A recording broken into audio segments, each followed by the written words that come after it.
तो आज हमारे सामने एक बहुत ही दिलचस्प कहानी है। शोध का शीर्षक है सपनों की सिलाई, बिहारी नौजवान की सूरत यात्रा। ये कहानी है अमर की, बिहार के भागलपुर से। पिता दर्जी हैं, माँ खेतीहर मजदूर।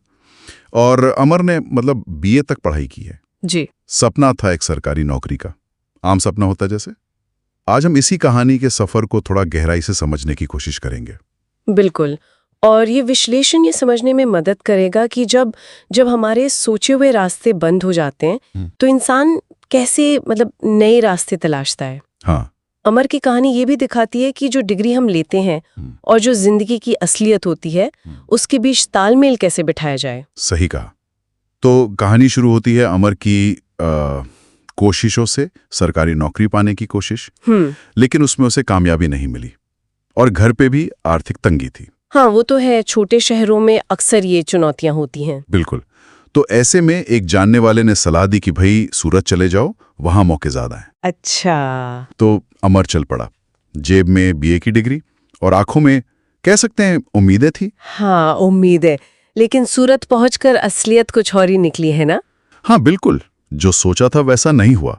डिग्री के लायक कोई काम मिला ही नहीं। मिला तो क्या, एक फर्नीचर फैक्ट्री में पॉलिश करने का काम। सोचिए जरा, बीए पास लड़का और काम कर रहा है लकड़ी पर पॉलिश का। सरेस, धूल, केमिकल्स की गंध। ये सिर्फ शारीरिक मेहनत नहीं थी, ये शायद मानसिक रूप से भी बहुत कठिन रहा होगा। डिग्री हाथ में और। बिल्कुल, यहाँ पर कई लोग शायद हिम्मत हार जाते हैं। सही बात है। पर अमर ने मजबूरी में ही सही काम शुरू किया, लेकिन उसने हिम्मत नहीं हारी। यही खास बात है। स्रोत बताते हैं कि वो रोज रात काम से लौटकर अपनी किताबों को देखता था। अच्छा। हाँ, और खुद से जैसे वादा करता था कि वो यहाँ सिर्फ मजदूरी करने नहीं टिका रहेगा, कुछ सीखेगा, कुछ बनेगा। ये हुई ना बात, संकल्प। बिल्कुल। और उसने अपनी छुट्टी का दिन रविवार बेकार नहीं जाने दिया। क्या किया उसने? वो इंटरनेट कैफे जाता था, वहाँ फर्नीचर डिजाइनिंग के बारे में सीखता था, ऑनलाइन बिजनेस कैसे होता है ये सब जानने की कोशिश करता था। कमाल है, अपनी औपचारिक पढ़ाई के अलावा उसने प्रैक्टिकल स्किल सीखने पे ध्यान दिया। हाँ, और यही चीज आगे काम आई। उसने फिर एक पुराना सा मोबाइल फोन खरीदा और फेसबुक पर एक पेज बनाया, बिहार फर्नीचर आर्ट। अरे वाह, बिहार फर्नीचर आर्ट। और उस पे क्या करता था? अपने डिजाइन्स, अपने काम की तस्वीरें, वो सब पोस्ट करता था। टेक्नोलॉजी का इस्तेमाल किया अपनी पहुंच बढ़ाने के लिए। कितना स्मार्ट कदम था ये उस वक्त के हिसाब से, है ना? हाँ बिल्कुल। और ये छोटा सा कदम ही उसके लिए एक बड़ा दरवाजा साबित हुआ। कैसे? उसी फेसबुक पेज के जरिए सूरत के एक बड़े फर्नीचर शोरूम के मालिक ने उसका काम देखा। अच्छा। हाँ, और उसे अमर के डिजाइन पसंद आ गए। उन्होंने सीधे अमर को काम का ऑफर दिया, डिजाइनर का काम। क्या बात है, पॉलिशर से सीधा डिजाइनर। ये तो टर्निंग पॉइंट था उसकी जिंदगी का। बिल्कुल, ये एक बड़ा मोड़ था।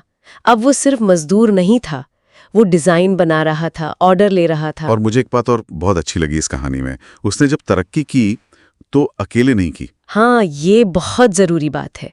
उसने अपने साथ दूसरे बिहारी लड़कों को भी काम देना शुरू किया। ये खासियत है, अपनी जड़ों को नहीं भूला और दूसरों को भी ऊपर उठाने की कोशिश की। सही कहा।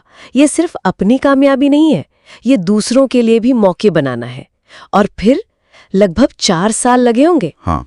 4 साल की मेहनत के बाद उसने अपनी खुद की वर्कशॉप खोल ली। और उसका नाम भी बड़ा अच्छा रखा। क्या नाम था? सपनों की लकड़ी। वाह, सपनों की लकड़ी, नाम में ही पूरी कहानी है ना?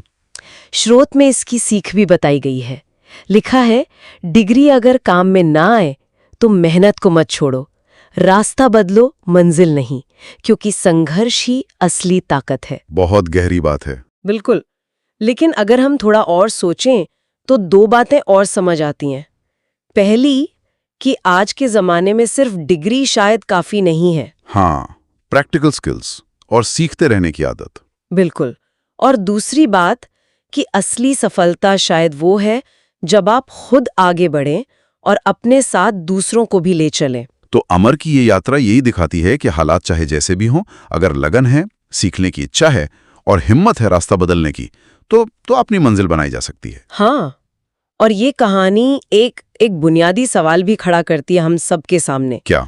कि सफलता का मतलब क्या सिर्फ पहले से तय किए गए लक्ष्य पाना ही है, जैसे सरकारी नौकरी। या फिर मुश्किल हालात में हार ना मानना, मेहनत से अपना रास्ता बनाना और उस रास्ते पर दूसरों का भी हाथ थामना, क्या ये ज्यादा बड़ी कामयाबी है? ये सोचने वाली बात है। शायद कामयाबी के मायने हर किसी के लिए अलग होते हैं और हालात उन्हें नया रूप दे देते हैं। बिल्कुल, इस पर विचार करना